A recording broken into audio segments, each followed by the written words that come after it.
Time had a different rhythm now. Days unfolded like gentle rivers, flowing steadily, carrying Elizabeth further from the shadows of her past.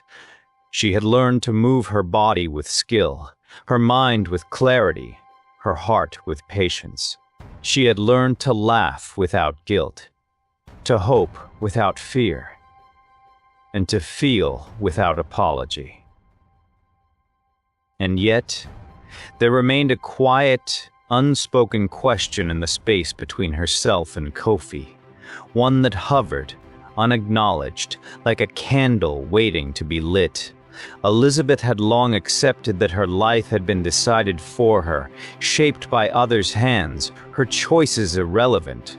But now, in Kofi's presence, she began to wonder if love, real, genuine, equal love, was possible. It was a warm evening when Kofi finally addressed it. The fire in the hearth burned low, casting soft amber light across the modest room. The air smelt faintly of herbs, of earth, and of smoke. Simple, grounding scents she had come to associate with life itself. Elizabeth sat near him, her wheelchair angled toward the fire, but her attention entirely on him. He studied her quietly for a long moment, his expression calm but serious. Then he spoke. "Elizabeth," he said, "I have never treated you as less than who you are. I have not tried to change you. I have not demanded anything from you that you did not wish to give." Elizabeth's heart skipped. She had heard truth spoken before, but never like this. Careful, intentional, honest. "I love you," he continued. "Not because you are convenient. Not because you are mine to take, but because I choose you. Every day, I choose you." Elizabeth's chest tightened. She had imagined this moment in countless ways, some terrifying, some wistful, but nothing had prepared her for the weight of reality. Her body, her past, her fears, her hopes, all collided in a single, overwhelming surge of emotion. Kofi lowered himself to one knee in front of her, steady and deliberate, as if anchoring the moment in permanence. "Elizabeth," he said softly, "I do not want a bride. I do not want a possession. I want a partner. Want someone whose soul is free to love, to grow, and to be herself. Will you marry me? Not as a duty, not as a transaction, but as equals." The words struck her with force. A lifetime of fear, of chains, visible and invisible, trembled on the edge of her consciousness. She felt the pulse of hope, fragile and quivering, rise within her. Tears came unbidden. She tried to speak, but her voice faltered. She wanted to say yes, but even more, she wanted to believe it, to accept it as real. Kofi held her gaze. There was no impatience, no demand. Only patience, understanding, and unyielding respect. "Yes," she whispered finally, her voice breaking. "Yes, I will." He smiled then, a quiet, radiant smile, and took her hand in his. The simplicity of the gesture was profound. No ceremony could have made her feel more seen, more valued, more free. That night, they spoke for hours, not of duties, not of expectations, not of wealth or appearances, but of their histories, their dreams, and the life they would build together. Kofi shared more of his past, of loss, survival, and the unbroken spirit that had guided him through chains and captivity. Elizabeth shared her own stories, her loneliness, her despair, and the years she had spent in gilded imprisonment. They laughed, they cried, they planned.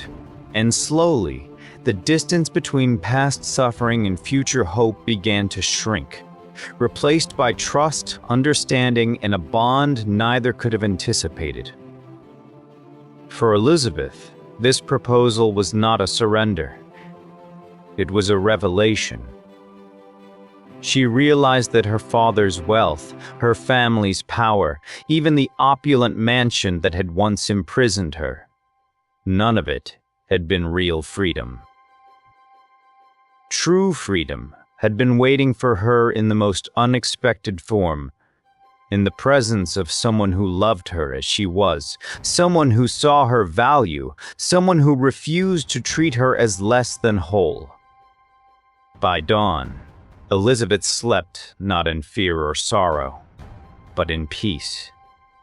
The first night she had ever felt it fully, the feeling of being truly chosen, truly seen, and truly free.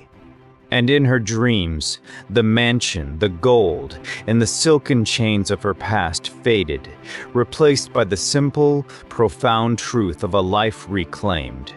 A life she and Kofi would now share, hand in hand, as equals.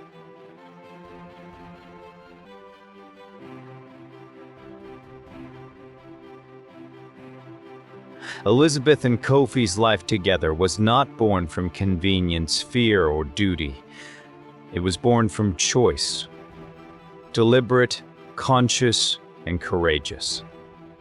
They built their home slowly, brick by brick, not with gold or silver, but with trust, understanding, and the kind of love that required work, patience, and constant attention. Children came into their lives one by one. Each small life was welcomed with reverence, nurtured with care, and celebrated as a miracle of shared resilience. Elizabeth watched her children grow, free to move, to speak, to explore, free in a way she had never been. And with each child, she saw reflected the lessons she had learned and the life she had reclaimed. Kofi and Elizabeth told them their stories, not to scare, but to teach. "Your mother," Kofi would say softly, brushing a strand of hair from a child's forehead, "was once trapped in a life that seemed full of everything, but was empty of what mattered most: freedom, choice, and joy.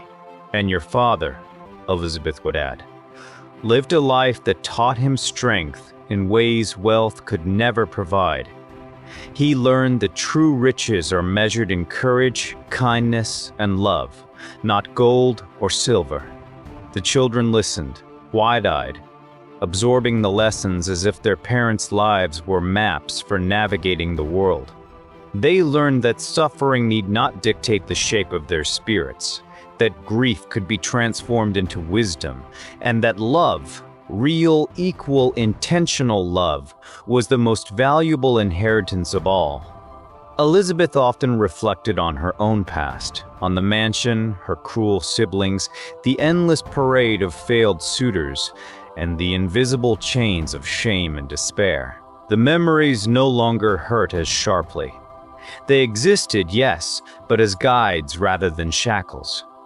She could see clearly now how poverty had once been defined for her, not by wealth, but by the absence of love, choice, and respect.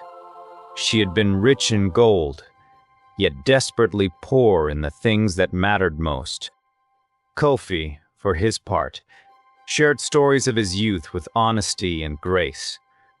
He told them of hardship, of loss, of the cruel hands of fate that had once bound him. But he also told them of triumphs, small victories of the heart, of the mind, of spirit. He taught them resilience, patience, and the quiet power of maintaining one's dignity under every circumstance. Together, they became living proof of something extraordinary, that even the most broken lives could be healed when met with understanding, courage, and love.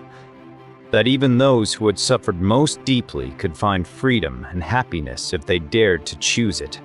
Elizabeth watched her children play under the sun, their laughter ringing through the open air. She felt the warm weight of a small hand in hers, and realized, with quiet wonder, that she had never truly been alone. Not really. She had been waiting, though she had not known it, for someone who could help her reclaim herself. And when she had found him, she had discovered that the life she had thought lost forever was waiting to be built anew. Even her father's mansion, now distant in memory, felt like a lesson rather than a wound. She had learned what wealth could not buy and what chains could not bind. She had discovered that being rich in gold was meaningless if one was poor in spirit.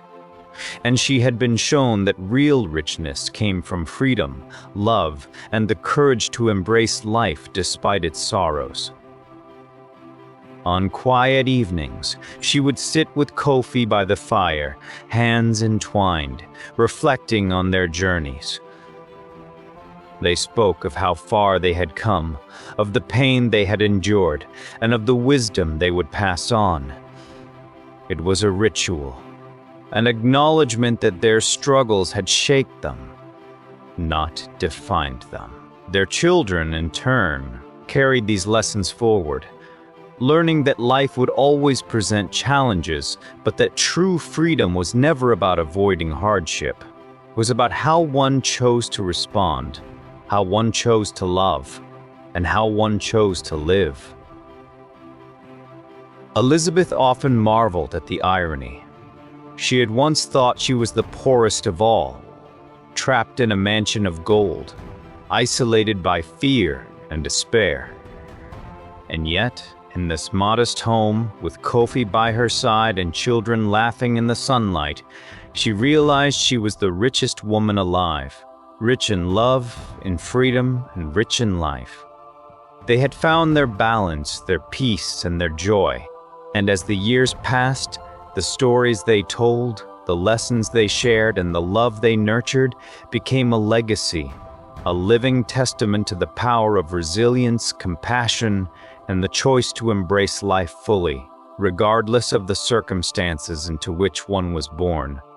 In the end, Elizabeth understood the most important truth of all. Wealth could be measured not in gold, but in the courage to reclaim one's soul, in the freedom to choose love, and in the happiness that comes when one finally discovers the life that was always meant to be lived. And in that knowledge, she, Kofi, and their children lived truly, completely, and happily ever after.